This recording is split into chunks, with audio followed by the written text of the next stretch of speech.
시쯤 쓰여진 책이죠. 하박국 선지자가 사역했던 시기. 하박국이 사역했던 시기는 언제일까요? 그 선지자들이 사역했던 시기. 제가 나눠드린 거 한번 찾아보시면, 그죠?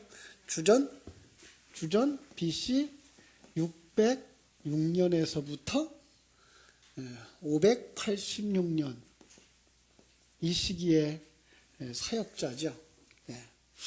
자, 그러면은 어느 쪽 사역자일까요? 주전 606년에서 586년도에 사역을 했다 그러면 남쪽 유다 대상으로 말씀을 증거하는 자였을까요? 북쪽 이스라엘 향해서 증거하는 자였을까요? 자, 한번 좀 생각해 보자고요. 연대표를 한번 생각해 보면 다윗이 왕 되었을 때가 몇 년도? 주전? 다윗이 왕 되었을 때가 주전 1000년도예요. 그러면 여기서부터 앞으로 40년 동안은 누가죠? 여기는 사울. 그래서 여기는 1040년도에 이제 BC예요. 이것도 1040년도에 사울이 왕이 되어졌고 40년 동안 통치했고 다윗이 몇 년 동안 통치했고 역시 40년 동안 통치했고 그러면 몇 년? 960년. 그 다음에 솔로몬이 몇 년 동안 통치했고 놀랍게도 40년. 이것은 다 상징적인 숫자가 의미가 있어요. 그죠? 그러면 이때가 언제예요? 이때가 920년. 대략 920년에서 922년 혹은 925년 이렇게 보는데 920년을 향하여서 나라가 갈라지죠. 그래서 북쪽 이스라엘이 920년에 갈라져 가지고 여로보암과 함께 9대 왕조를 통해서 몇 왕이 지나갔어요? 19개 왕이 지나갔어요. 그죠? 19개 왕이 지나서 몇 년도에 망했다고요? 주전? 다 잊어버렸죠? 고맙습니다. 720년에 이미 망했어요. 그러면은 이들은 이미 그 후의 사람들이죠. 그럼 이쪽은 결국은 북이스라엘을 향하여서 사역했던 사람은 아니고 남쪽 유다를 향해서 사역했던 사람들이죠. 자, 남쪽 유다는 몇 년 동안 통치가 됐어요? 언제 망했어요? 587년 혹은 586년 그래요. 그러면 거의 요거 같으네요. 그죠? 그러니까 이 남쪽 유다를 향하여서 사역했던 사람인데 언제쯤? 남쪽 유다에도 바로 멸망 직전에 사역했던 사람인 걸 알 수가 있어요. 자, 그러면 이제 그 시대적인 배경은 딱 나오죠. 어떤 상황이었는지. 그 당시 사역자들이 또 많았어요. 그 당시의 사역자들. 이때에 굉장히 사역자들이 여러 사람이 집결되어져 있던 것을 볼 수가 있어요. 누가 있었는가 하면 다니엘이 있었어요. 다니엘이 605년부터 537년까지 사역을 했어요. 그러니까 다니엘은 포로되어지기 이전부터 포로되어져간 이후까지 나와서 사역을 했던 것을 알 수 있죠. 그죠? 그러니까 바벨론에까지 들어가서 사역들을 했던 것도 역시 알 수 있죠. 그런가 하면 에스겔을 알 수 있죠. 에스겔 592년부터 570년. 그럼 592년 역시 언제예요? 요 이전이죠. 그죠? 그러니까 요 이전이에요. 그러니까 바로 거기도 멸망이 되어질 이때에 그 하박국과 같은 시기에 사역을 시작해서 그 후에까지 사역을 했던 사람이 바로 이 에스겔이었던 걸 알 수 있고요. 에레미야도 역시 627년부터 585년까지 사역을 했어요. 스바냐, 나훔 이렇게. 그러니까 다니엘, 에스겔, 에레미야, 스바냐, 나훔과 같은 사람이 하박국과 동시대에 어디서? 이 이스라엘의 멸망 직전에 말씀 사역을 했던 사람들이에요. 특별히 남쪽 유다를 향하여서 그들에게 강하게 아주 여러 선지자가 열심히 말씀을 증거했던 것을 볼 수가 있습니다. 왜 그럴까요? 장차 뭐 할 것 때문에? 멸망할 것이기 때문에. 멸망 직전의 사역이 아주 강하게 나타났던 것을 알 수가 있습니다. 어떤 사람은 이 하박국이 3장에 나오는 찬양을 드렸던 모습을 보면서 그는 그 성가대의 찬양 사역자는 아니었을까, 성전에서 봉사를 맡았던 그러한 찬양 사역자였을지도 모르겠다라고 말하고 있는데, 사실 찬양은 찬양 사역자만 하는 건 아니죠. 찬양은 모든 성도들이 정말로 하나님의 크심과 위대하심을 발견하면 그들은 다 새 찬송을 부르는 자들이라고 이제 요한계시록을 통해서 우리가 살펴봤습니다. 그죠? 그러니까 아마도 그 당시에 이 605년에 여기에서 전쟁이 일어났어요. 여기 갈그미스 전쟁이라고 하는 전쟁이 일어났고, 그런가 하면 바벨론에 의해서 침략되어질 그런 위기를 내다보면서 서신을 썼던 것을 볼 수가 있어요. 그래서 바로 605년에서부터 이때에, 이전에 요 중간에 성경이 하박국서가 쓰여진 거라고 생각이 되어져요.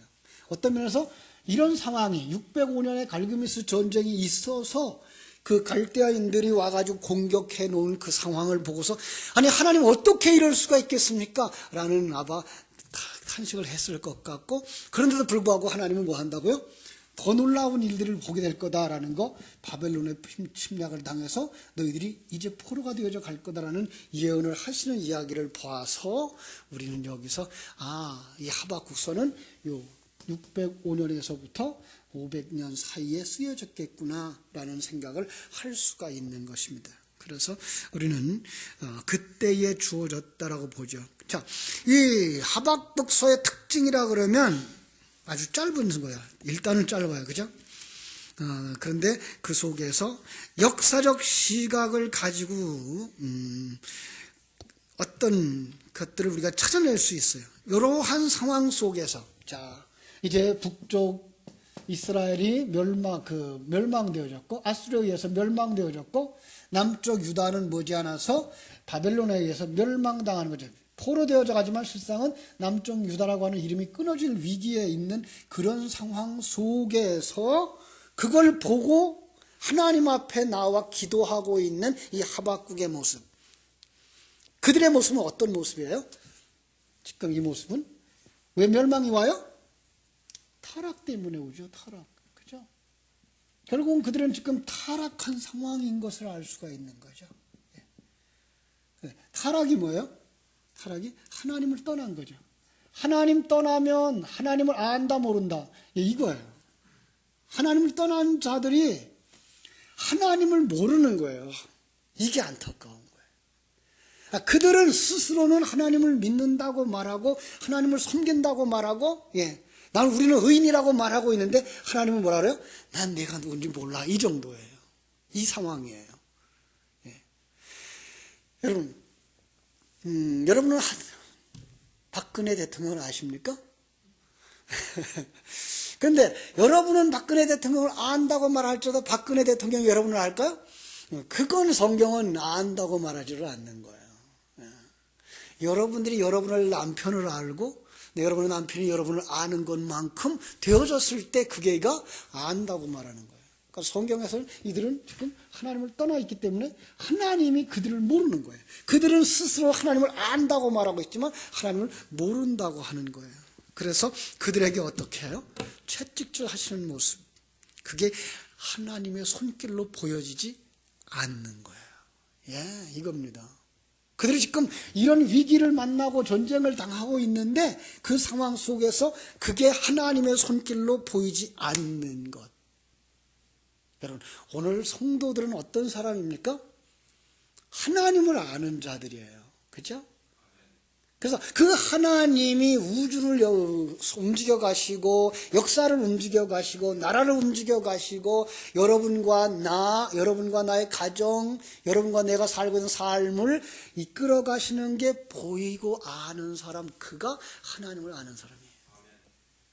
그걸 모르는 사람 어떻게 한다고요? 어리석은 자들의 모습이죠. 그게 지금 1장에서 나오고 있는 거예요.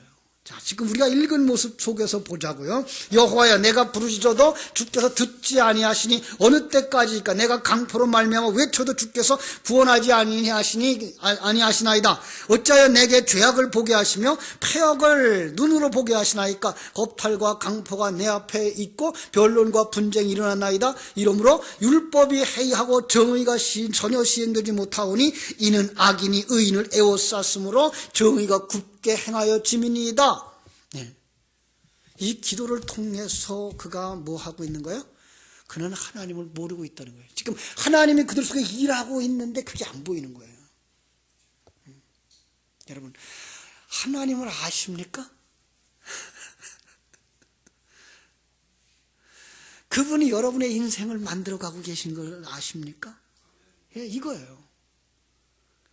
이게 보이지 않으면 내 앞에 일어나는 어떤 일, 내게 어떤 손해가 일어났을 때 이걸 통해서 하나님이 뭘 하시는가 보다, 이게 보이는 게 아니라 그 나에게 손해를 끼친 그 사람을 향해서 원망과 불평부터 나오는 거죠. 예. 안타까운 거죠. 자, 그런데 그 기도를 통해서 그가 바뀌어져 가요. 이게가 이제 성도예요. 예. 그리고 그는 찬송왕자로 이제 바뀌어져 가는 게 오늘 하박국의 전체 내용인데, 어떤 사람이 하박국의 하나님의 백성으로 나올 수 있죠? 가깝게는 하박국, 넓게는 이스라엘. 예. 요즘 이스라엘의 그 포럼이라고 하는, 이스라엘 신학 포럼이라고 하는 게 한국에 들어오고 있는데, 이건 굉장히 위험한 거거든요. 유대인들은 지금도 돈이 많잖아요. 그 돈과 함께 그들의 신학을, 유대교 신학을 지금 가지고 미국과 한국으로 지금 점령해 들어오고 있는 거예요. 성경 속에 이스라엘은 이스라엘로 국한시켜달라 이거예요. 그걸 교회라고 보지 말라는 거예요. 이게 거예요. 근데 이걸 받아들이고 그 세미나를 하도록 허락하신 장소가 한국 굴지의 대교회예요. 이게 무서운 거예요. 왜죠? 대교회가 무슨 일을 하면 보통 다 그게 다 옳다라고 생각을 하는 이거예요. 여러분, 성경 속에서 이스라엘은요, 역사 속에선 그들이었음에 틀림이 없어요. 그런데 성경에 기록해서 우리에게 줄 때는 그 이스라엘이라고 하는 그릇에다가 하나님의 백성이라고 하는 그걸 담아서 주신 거고, 그 안에 진리를 담아서 우리에게 주신 거니까 역사 속에 그들로만 보면 우리는 그 속에서 진리를 볼 수가 없는 거예요. 이런 거예요. 성경은 다 그릇이에요. 왜 그러죠? 경전이기 때문에 그래요. 예. 그래서 요즘 주일 오후에 계속 제가 이야기하고 있는 내용이 뭐예요? 성경에 있는 단어를 세상이 갈고 있는 그 단어로 해석하지 마라. 그죠? 그거 해석하면 뭐밖에 안 나와요? 세상 얘기밖에 안 나오고 윤리 도덕밖에 안 나오거든요. 요즘 얘기하고 있는 에베소서 5장의 얘기, 4장의 얘기 모두 다 우리는 그냥 글자 그대로만 하면 뭐 해야 돼요? 글자 그대로만 도적질 하지 마라, 살인하지 마라, 나쁜 말 하지 마라, 그런 것들은 입에 담기도 부끄러운 일이라. 그러니까 우린 그냥 다 그걸 세상의 윤리 도덕을 하고 있는, 그래서 성도들이 그거를 하라고 얘기를 하고 있는 것 같으면 예수가 죽어서 주실 이유가 없거든요.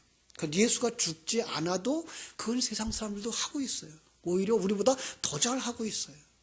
성경은 그거에다 담아준 내용은 누구만 할 수 있는 것? 성도만 할 수 있는 것들을 가르쳐주고 있는 거거든요. 그런데 그걸 보지 못해요. 지금 이스라엘을 지금 글자 그대로, 근데 글자 그대로 이 문자적 해석을 하게 된 게가 언제부터냐면 1517년 종교개혁 이후예요. 그 이전에는 예표적 해석을 했고, 영적 해석을 했어요. 성경 해석을 할 때에 많은 사람들이, 요즘 사람들이 성경 해석이 옳다라고 생각하는데 요즘 사람들보다는 예수님 시대 사람들이 더 옳았죠. 그죠? 그런데 예수님의 해석, 사도 바울의 해석은 성경 속에 있었던 아브라함이 누구였다는 거예요. 믿음의 조상이 우리예요. 그죠? 그래서 아브라함과 이삭을 통해서 그게가 하나님의 백성들을 이야기하고 있지 않느냐라고 갈라디아서에서 바울은 썼던 거죠. 바로 그러니까 성경에 있었던 아브라함의 이야기를 갖다가 그게 너하고 내 얘기를 하고 있는 거야, 이 얘기를 하고 있는 거예요. 예. 다윗의 이야기를 하고 사울의 얘기를 하면서 그게 너의 얘기고 나의 얘기야 라는 얘기. 그걸 볼 수 있어야 돼요. 그래서 사울이 나예요. 예. 그리고 그 속에 말씀으로 태어난 내 새 사람, 그가 다윗인 거예요. 예. 이런 모습들로 우리가 성경을 보아나갈 수 있어야 되는데 요즘 또 그런 얘기를 한다 그러니까 이게 또 한국교회가 얼마나 혼란해질지. 세대주의적인 해석들이 그대로 흘러들어오는 거죠. 그러면 이제 세대주의적인 해석을 했던 사람들은 봐라 맞지 않느냐라면서 이제 요한계시록에 나오는 이스라엘의 회복이 지금 이루어질 거다. 성전이 회복되어질 거다. 그럴 거예요.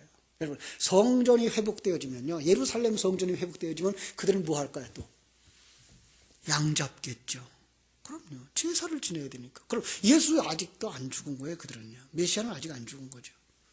이건 엉터리가 되는 거예요. 그런데 그걸 지금 한국의 대교회들이 훌륭하다고 하는 목사님들이 그걸 수용하고 앞장서고 있는 이런 상황들인 거죠. 물론 우리가 그것을 역사적인 것을 볼 때는 볼 수 있어야 돼요. 그러나 성경은 역사책이 아니고 경전이에요. 그죠? 경전은 그 내용을 통해서 우리에게 진리를 가르쳐 주려고 하는 것이지 그 내용대로 그 역사에 그렇게 일어났다라고 하는 역사책의 내용이 아닌 것 기억하십시오. 자, 그래서 오늘 하박국서도 보면서 그런 얘기를 하는 거예요. 지금 읽었던 1장 1절로 4절 하나님을 향하여 불평합니다. 불평의 내용이 무엇입니까?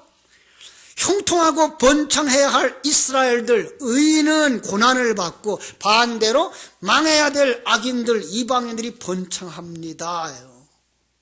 예. 여러분 이거 우리들 불평 아니에요? 우리들도 좀 우리가 예수 믿는 사람들은 잘 살아야 되는데 하나님 복 주신다 그러면서 전능자라 그러면서 날 그렇게 사랑한다 그러는데 그래서 내가 헌신을 이렇게 하는데 충성을 이렇게 하는데 그럼 내가 좀 잘 살아야 아유 하나님 나 복 주셨어 그러고 싶은데 어떤 땐 우리보다 더 잘 살잖아요 저 사람들이. 짜증나는 거예요. 아니 시편 73편의 저자도 그랬잖아요. 그죠? 내가 까딱했으면 넘어질 뻔했습니다. 왜요? 그들은요 그 소원하는 것보다 더 많은 소득을 생기는데 우리는 더 안 된대요. 여러분 이 세상은 사단의 발판이에요. 그래서 이 세상에서는 666의 막 그 인침을 받은 그들이 이 세상에는 잘 먹고 잘 살도록 하나님이 허락을 했어요. 물론 그렇다고 성도들은 가난하게 산다는 얘기 아니에요. 이 땅에서 살아가는 그들도 일반 은총 속에 살아가고 있고 우리도 일반 은총 속에 살아가고 있기 때문에 이 세상에서는 누구나 다 그의 그릇만큼은 살게 돼 있어요. 예, 충성스럽게 살고 성실하게 살고 신용을 이루고 인간관계 원만한 사람들 어디 가서든지 그만한 그릇으로 살아요. 여러분 그래서 이런 얘기를 할 수 있어요. 어떤 사람 사업하다가 망했어요. 그런데 몇 년 지나고 나니까 또 그만한 사업을 하고 있어요. 왜? 그릇이기 때문에. 그런데 어떤 사람은 평생을 고생하고 성실하게 살아도 그냥 그 정도를 못 벗어나. 그런 삶을 살아요. 그 그릇이니까요. 가끔은 이제 교회에도 그런 분들 보죠. 사업을 하던 분이 이제 신학을 해가지고 교회에 들어와서는 교회가 커요. 그분들의 교회는 커요. 이런 부분이에요. 그들의 그릇이에요. 그러니까 그릇만큼 되면 돼요. 그러니까 우리는 그릇만큼 쓰임받는 것, 그것을 어떤 면에서는 우리의 그릇, 우리의 사명이라고 보실 수 있어야 돼요.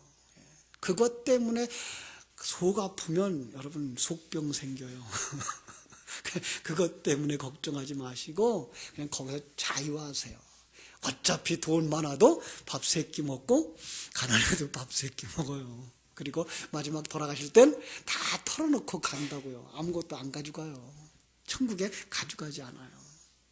그러니까 이 세상 살아갈 때 그렇게 알아야 되는데 우린 그걸 가지고선 그냥 경쟁 세계 속에서만 생각하고 있기 때문에 그들보다 더 살고 싶어서 그들보다 더 잘 가지고 싶어서 더 많이 가지고 더 큰 것 가지고 싶어서 그러고는 그것이 하나님의 뜻이야 하나님의 영광이야 축복이야라고 자랑하고 싶어서 그게 하나님께 영광 돌린다고 생각하고 있기 때문에.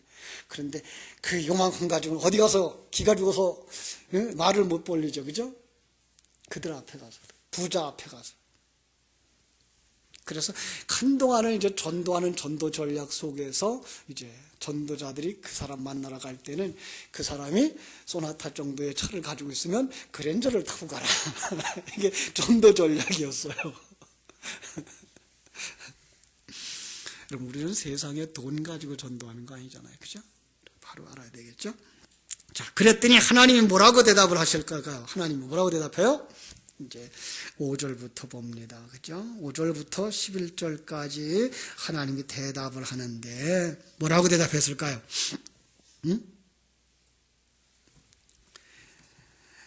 자, 5절만 먼저 볼게요. 5절. 여호와께서 이르시되 너희는 여러 나라를 보고 또 보고 놀라고 또 놀랄지어다. 너희의 생존에 내가 한 가지 일 행할 것이라 누가 너희에게 말할지라도 너희가 믿지 아니하리라. 또 내가 사납고 성급한 백성 곧 땅이 넓은 곳으로 다니며 자기 소유가 아닌 거처를 점령하는 갈대아 사람을 일으켰나니 그들은 무섭고 두렵고 무서우며 당당함과 위험이 자기들에게서 나온다. 자, 쭉 넘어가서 30절.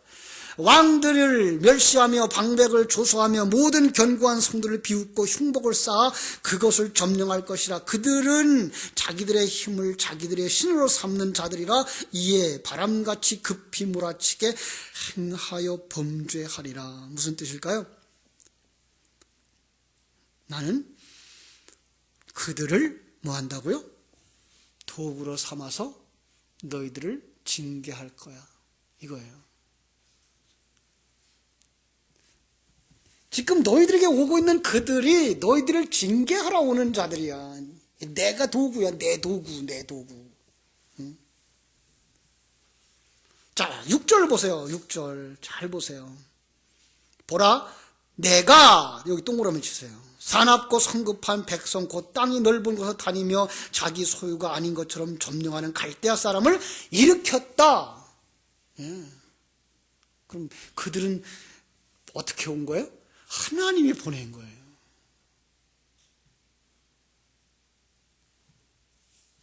아니, 하나님의 백성들을 치라고 그들을 보낸 거예요. 이거예요. 여러분, 사단은 하나님의 심부름권하는 걸 아십니까? 잊지 마세요. 사단이 우리를 그냥 무조건 해하러 오는 정도가 아니라 그도 하나님의 그냥 도구예요. 어느 날 하나님의 백성들이 다 완성되면 넌 지옥에 들어가. 그러면 그냥 지옥에 가는 존재예요. 지금은 하나님과 싸우는 것처럼 보이는데 그렇지 않아요. 우리를 유혹하러 오고 우리를 넘어뜨리려고 오는 존재죠. 왜? 하나님의 도구로. 그런데 하나님은 뭐라고 말하는가 하면 그들은 너무 악하여서 그들은 그들대로 또 멸망당할 거야 해요. 이게가 묘한 거예요. 하나님이 도구로 썼는데 그들은 어떻다고요? 그들의 속성이 그래. 그리고 그들의 속성 때문에 그들이 죄를 범한 자들이기 때문에 그들은 그들대로 멸망을 당해. 그런데 나는 너희들이 거기서 뭐 하기를 원하는 거예요? 회개하기를 원하는 거예요. 하나님이 우리를 징계하시는 이유, 우리를 지옥 보내려고 아니라 거기서 일어나, 그죠? 거기서 나와서 하나님의 백성으로 서기를 위해서 하나님이 우리를 징계하시는 거예요.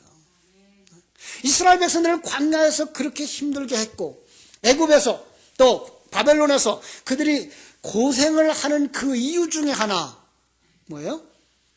거기다 정붙이지 말고 하나님을 바라보며 살라고 하나님은 그렇게 하시는 거예요. 근데 그것들은 어떻게 해요? 그 속성 그대로 범죄자들이에요. 물론 이건 해석이 필요한 부분인데요. 그들이 왜 유다를 공격해요? 자기들의 욕심과 야망을 위해서 공격하는 거예요. 그런데 하나님은 그들의 속성을 이용하는 거죠. 예, 그렇습니다. 그들이 얌전하고 착한데 강팍하게 만들어서 공격적으로 만들어 유다를 침략하고 강탈하게 안응하고 그들의 속성을 그대로 쓰는 거예요. 그렇습니다. 그래서 그들은 나중에 더 큰 징벌을 받죠. 자, 그럼 그 상황에서 하나님의 백성들은 어떻게 돼요? 어떻게 해야 돼요? 회개해야 되죠. 예. 그런데 회개하지 않는 거예요. 이게가 문제예요. 왜요? 하나님의 말씀을 들을 귀가 없어요. 역사에 지진이 일어나요. 요즘도 일본에 보니까 또 화산이 터졌더만요. 화산이 폭발해가지고 많은 사람이 희생당하고 또 지금 뭐 지진까지 일어날까 걱정을 하는데, 이렇게 일어나고 해일이 일어나고 그죠? 곳곳에서 여러 가지 자연 재해들이 일어나고 있는데, 그 속에서 우리가 깨달아야 되는 건 뭐예요? 아이고 그들은 죄 지어서 벌 받는 거야, 이게가 아니고 우리를 향하여 하나님 경고하고 계신 음성으로 들어야 되는 거예요. 그런데 사람들은 그때에도 하나님의 음성이 안 들려요. 이게가 2장이에요. 자, 2장 봅시다. 2장 2절로 4절.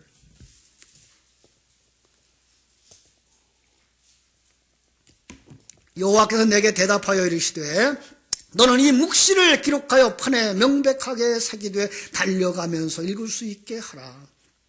이 묵시는 정한 때가 있나니 그 종말이 속히 이르겠고 결코 거짓되지 아니하리라. 비록 더딜지라도 기다리라. 지퇴되지 않고 반드시 응하리라. 보라, 그의 마음은 교만하여 그 속에서 정직하지 못하나 마지막 의인은 그의 믿음으로 말미암아 살리라. 자, 이거는 이제 우리가 잘 아는 부분이죠. 그런데 그들이 지금 예수님이, 그 하나님이 이렇게 말씀하시는 그 음성에 들리지가 않는 거예요. 하나님의 음성이 들리지가 않아요. 자, 하나님의 음성은 누구에게만 들린다? 하나님의 백성들에게만 들린다. 자, 이게가 성경 속에서 많은 선지자들을 보내면서 하나님이 주셨던 말씀이죠. 이사야를 보내면서 뭐라 그래요? 너는 외쳐라. 그죠? 그런데 그들은 듣지 아니할 거다. 예수님을 향하여서 말씀하시죠. 예수님을 통해서 선포하라, 비유로 말씀하라. 그런데 그들은 이해하지 못할 거다. 참 안타까운 거예요. 그래서 예수님을 통해서, 이사야를 통해서, 예레미야와 같은 자들을 통해서 그들에게 선포하지만 그들은 안 들어요. 왜요? 그들이 안 듣는 이유는 귀가 막혀서, 영적인 귀가 안 열려서 그렇기도 하지만 그들이 추구하는 바를 설명해 주지 않아요. 그러니까 설교자들이 지금 그 이사야의 설교나 지금 하박국을 향하여 들려주는 하나님의 음성이나 모두 다 어떤 거예요? 그들이 원하는 게 아니에요. 그러니까 그들이 원하는 건 어떤 것들? 자기 육신의 평안함과 나의 권위를 세워주고 나의 위상을 높여달라고 하는 것들. 그런데 설교는 어떤 내용이에요? 이사야가 전한 소식, 예수님이 전한 소식, 자기를 부인하고 자기 십자가를 지고 나를 쫓으라는 거예요. 이게 싫은 거예요. 내가 조금이라도 살고 싶은 거예요. 내 자존심까지 살려달라는 거예요. 이것까지는 꺾지 말아달라는 거예요. 근데 하나님은 뭐라 그래요? 그거 안 내려놓으면 나하고 아무 상관이 없어. 참 무서운 요구죠. 그러니까 그게 싫은 거예요. 왜 안 들리냐 하면 바로 왜 내가 원하는 거 말해주지 않아요. 내가 지금 가고 싶은 그 길이 옳다고 말해주지 않아요. 주님은 사도 요한이, 세례 요한이, 예수님이 설교했던 게 뭐예요? 회개하라예요. 회개하라는 말은 무슨 말이죠? 넌 지금 내가 가고 있는 길은 틀린 길이야. 유대인들이 그 무지 기분 나쁘죠. 왜? 그들은 아브라함 이후에 전통적으로 그 율법을 지켜온 자들이고 형식적으로 완벽하고 율법으로는 흠이 없는 자들이라고 스스로 생각하고 살고 있는데 예수님이 와서 너 잘못된 거야. 이게 싫은 거예요. 그래서 그냥 예수를 십자가에 못 박아 죽여버리는 거죠. 그만큼 싫은 거예요. 안 들리는 거예요. 그게 안 들리는 거예요. 그런데 진리의 말씀은 어떻게 한다? 하나님의 백성들 마음속에 툭 떨어져서 거기서 싹이 나버리네. 이거예요. 그래서 이거는 내가 한 게가 아닌 거예요. 그게 이제 우리가 사도행전 쭉 보면서 느끼는 것, 스데반의 그 설교를 통해서 그 설교의 말씀이 씨앗으로 사울의 마음속에 툭 떨어진 거예요. 그는 그 말 듣고서 그냥 예수님을 그냥 죽이고 싶고 스데반을 죽이고 싶었죠. 그런 살인자예요. 그런데 그 말씀이 그 사울 가슴 속에 툭 떨어졌어요. 다른 사람들은 그냥 넘어갔어요. 그런데 사울 가슴 속에 그게 싹이 나네. 예. 그는 율법에 정통한 자예요. 예. 아주 학문을 연구하는 좋은 스승 밑에서 자란 사람이에요. 아주 그 길로 나가면 앞길이 창창한 사람이에요. 그런데 그가 정말 그 유대인들을 위하여 일하러 다메섹으로 달려가는데 길가에서 그 빛이 팍 터지는 거예요. 고꾸라지는 거죠.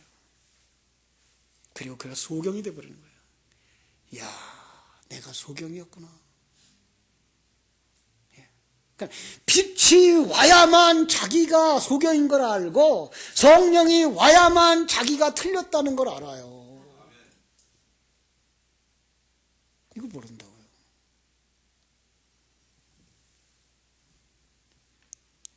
예수님의 제자들도 이건 싫었어요.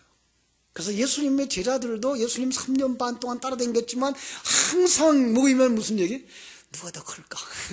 누가 더 클까? 예수님은 그 욕망을 꺾어버려요. 남보다 잘나보려고 하는 그 꿈을 꺾으시고 제자들에게 말하죠. 응? 제자들한테 내가 그래, 내가 큰 자다 이래 말해주길 원하는데 예수님은 항상 그래요. 응?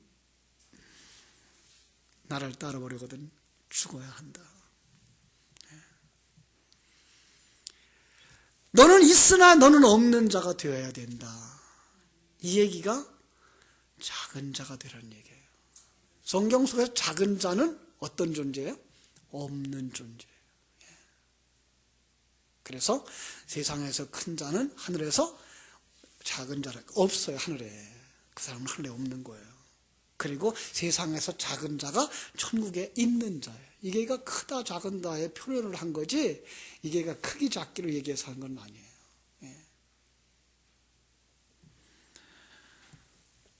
안 들리죠. 그런데 그 놀라운 진리는 자기 백성들의 가슴 속에서 싹이 나게 돼요. 그런데 그 싹이 좀 자라는 시간 기다리셔야 돼요. 참 중국에 이런 말이 있어요. 바며 이게 뭔가 하면은 이게 모종이에요. 모종을 잡아 당겨서 크게 자라는 걸 도와준다라는 뜻이에요. 어떤 농부가 열심히 극심인데 맨날 밭에 나가서 잘 돌봐주는데 옆에 농민이랑 좀 다른 게 없네. 그럼 어떻게 했다고요?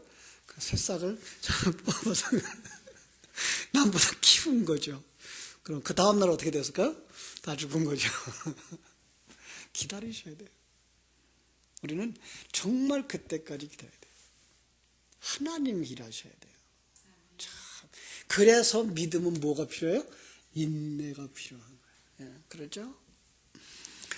진리가 그 속에서 싹이 날 때까지 우리는 따뜻한 온도가 되어줘야 되고요. 그리고 그에게 부어주는 물이 되어줘야 되죠. 그러면 그 속에서 진리가 그를 변화시켜요. 그리고 그 속에서 싹이 나고 자라나고 그리고 나면 어떻게 돼요? 자기를 비우게 되고 자기 속에 하나님의 진리를 채우게 되면 그 진리는 넘쳐서 흐르게 되는 거예요. 내 잔이 넘치나이다가 그때 나오는 거예요. 그러니까 진리를 내 안에 가지고 있지 않는 사람은 그냥 열심 내도 그건 뭐예요? 미신과 같은 거예요. 열심 내도 미신, 섬기는 우상 숭배하는 그 열심일 뿐이에요. 진리가 그 속에 있어서 진리가 나를 이끌어갈 때 요즘 주일 오후 시간에 늘 하는 말 진리로 하여금 일하게 하라. 여러분 속에 그 진리가 충만되어져서 다른 거 아니에요. 하나님에 대한 인식이에요. 그래서 이번 주일날도 그 부분에 대한 강조를 하려고 그러는데 하나님에 대한 인식, 그 하나님이 얼마나 크신 분이며 얼마나 큰 계획을 가지고 계신 분이며 그분이 모든 걸 알고 계시고 안 계신 것 없이 계신 그분이 나라고 하는 존재를 사랑하시고 그 크고 놀라우신 하나님이 나를 하나님과 같이 대우해 주신다고 하는 그 사실, 그리고 지금 이 시간과 공간 속에서 여러분의 일생 속에서 여러분을 만들어가고 있다고 하는 그 사실, 나를 만들어가고 있다는 그 사실, 그 나를 만들어가는 과정 속에 이런 일도 주시고 저런 일도 주시고 이런 사건 저런 사건 이런 사람 저런 사람 만나게 하고 계시다는 그 사실 때문에 감사하고 감격하고 거기서 울고 웃고 할 수 있는 사람, 그가 영적인 감각이 살아난 자요, 그가 생명을 가진 자요, 그가 눈뜬 자요, 그가 귀가 열린 자예요. 그가 하나님의 백성이에요. 이게 없이 그저 일반적인 종교적 열심만 가지고 이렇게 하면 복 주시겠지, 하나님 이렇게 하면 약속했으니까 허락하시겠지라고 생각해서 열심을 해서 하면 마태복음 7장 21절로 23절이 나온다니까요. 무슨 뜻인지 알아요? 난 내가 누군지 몰라. 주여, 내가 주의 이름으로 선지자 노릇했는데요. 내가 주의 이름으로 귀신도 쫓아내고요. 큰 일도 했는데요. 내가 내 삶을 다 바쳐서 헌금했는데요. 내 물질을 다 바쳤는데요. 하나님 뭐라 그래요? 난 내가 누군지 몰라. 금방 얘기한 것처럼 여러분은 박근혜를 안다고 말하는데 박근혜가 여러분을 향하여 난 내가 누군지 몰라라고 말한다. 여러분, 우리 거기 가면 안 되잖아요. 그죠? 사실은 진리의 생명의 말씀이 내 안에 있을 때에 그가 아는 사람이에요. 그게 이 하나님의 생명이고요. 그게 신앙의 시작이에요.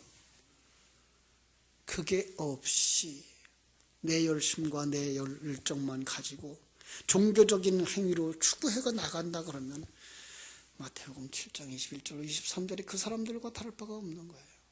우린 거리로 가면 안 돼요. 이제 그 말씀을 들은 하박국, 마지막에 이런 말씀을 하나 하고서 오늘 끝낼게요. 의인은 그의 믿음으로 말미암아 살리라.